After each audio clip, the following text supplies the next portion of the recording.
Salam, xoş gördük yenə mən jurnalist Vilayət Muxtar. Deməli, yolların bağlanması məsələsi ilə bağlıdır. Bu 2 gündən bir hansısa yolu bağlayırlar ilə. Zaten bağlamasalar da tıxac olur da, hər yer getmək mümkün deyil, amma yenə də xüsusilə Sumqayıt istiqamətinə gedənlər bu xəbəri diqqətlə dinləsinlər. Deməli, Bakının İlqar Abdullayev küçəsində avtomobillə hərəkət tam məhdudlaşdırılacaq. Yəni bu gündən etibarən tam məhdudlaşdırılacaq. Söhbət nədən gedir?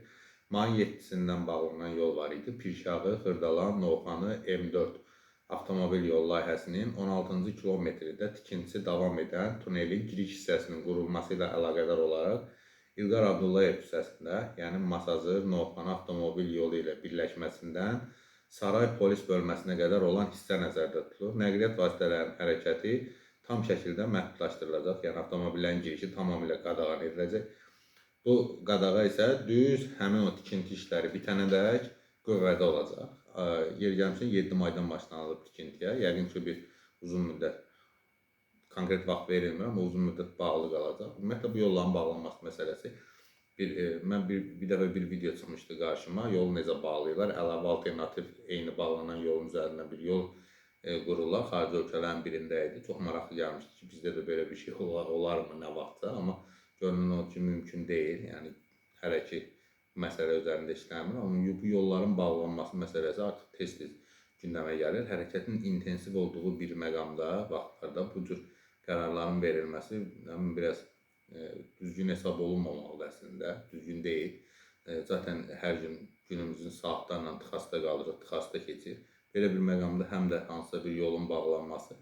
Bəzən deyirlər ki, bu yolu bağlayırlar, alternativdən istifadə edir. Alternativ yol yoxdur. Faktiki olaraq Bakıda alternativ yol deyilən anlayış artıq yoxdur. Çünki bütün yollar tıxasdır.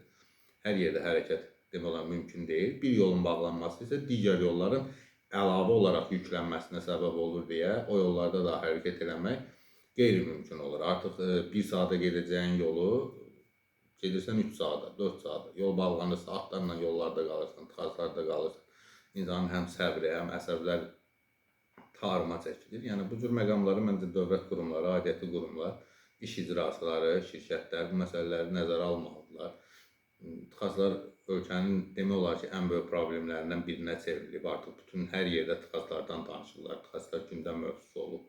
Normalda Bakı o qədər də avtomobillə çox olan şəhər deyil əslində. Ümumi Azərbaycanda 1,5 milyon biraz artıq avtomobil var. Bu ölkə üzrə, yəni biz bu avtomobilləri bir yığışdıra bilmirik. Bəzən bu sürücülərin də problemi olur. Sürücülərin yolda naşı sürücülərdən söhbət edir təbii ki. Xırda bir qəza baş verir, durub saatlarla ona baxırlar, yolu kəsirlər, yolu bağlayırlar və yaxud da ən böyük problemlərdən biri budur. Sağla hərəkət etməli olan avtomobil gəlir çıxır ən son zolağa, yəni bu ötmə əməliyyatı. Sol zolaq daimi boş tutmalıdır. Bu ötmə əməliyyatı həyata keçirmək üçün nəzərdə tutulan yoldur. Amma adam sağa dönəcək, 4 palasalı yoldur, 4 xəttli yoldur. Ən sol yolla gedir və yolu başlayır ortadan bölməyə.